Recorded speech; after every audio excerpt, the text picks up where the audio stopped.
One of my favorite stories of the Torah, of the Bible, is in this week's Torah portion. I think the story is so inspiring and really can help us through every phase of our life. It's a story of Joseph. Joseph had a hard life. When he was young, 11 years old, his mother died. When he was 17 years old, he was sold by his brothers to evil people. The Ishmaelites, they took him down to Egypt. They sold him in Egypt.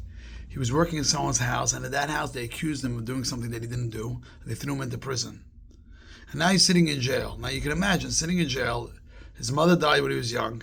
His brother sold him out. No family. He's finally got to Egypt, and he was working. They accused him of something, and he was thrown into prison. You would think he'd be so angry at God, angry at everyone, live a life that he says, you know what, I give up on society. But Joseph did not say that. Joseph, the Bible tells us, the Torah tells us this week, that Joseph was matzliach, he was successful in prison. You see, Joseph had an attitude that everything is a divine providence. And if he was in prison for a reason, he has to accomplish great things in that place too. And he did. He accomplished great things.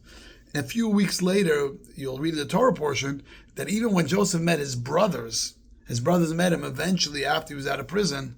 And he said, you know, you sold me to Egypt, but God sent me. What does that mean? The difference between selling and sent is when you send someone, he has a mission. When you sold, you have no choice. He looked at every phase of his life, even as dark as it is, as disappointing it is, there's a mission and there's a purpose of something to accomplish. And the Torah tells us that when Joseph was in prison, he was successful.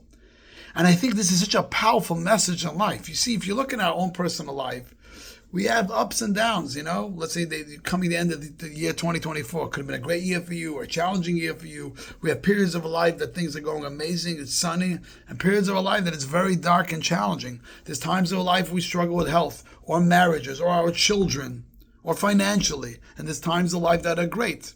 And then you look at the times of life that are challenging, and sometimes that is the most important time of our life to yet still do the right thing in spite of those things. And sometimes things happen to us, and we say, why is this happening to me? Why am I stuck in this situation? We're not stuck in a situation. When things happen to us behind our control, is God puts us in this situation to accomplish great things at those moments. You know, today is a very special day on the Chabad calendar. Today is Yutas Kislev. It's created like the Rosh Hashanah for Chassidus. And one of the things we study, Jewish mysticism, the Tanya, there's a few major important points it brings. But one of the points it talks about is divine providence, Hashgacha Pratis, that God is involved in the world. And God is involved in our life. So no matter what we're going through today, what's going on in our personal life right now, if we look at it like we're victims, we're stuck in the situation, then we're crying all day, when is the situation going to end? But if we look that there's a purpose in every situation that we have, the person that we marry, the children that we have, the job that we have, the health that we have, everything around us is a purpose. And we always have to ask ourselves, when we're going through this, what could I do right now with the situation that I'm in and make it the most successful situation? That's when we're counted. You know, if you look back in a person's life and there's a lot of highs and lows, so you always want to focus on the periods of lives where there were highs. But you know what? Sometimes the parts of the lows of your life, the prison, when you're in prison in life, when you feel like everything is going against you, and at that moment, you do the right thing, and you continue to make a difference in your life and other people's lives, that could be the highlight of your life. That's why this story of Joseph is so powerful, to be inspired by him.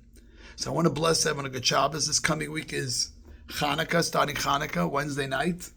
And I want to bless you, like the Hanukkah menorah teaches us, bringing light to the world in a dark world.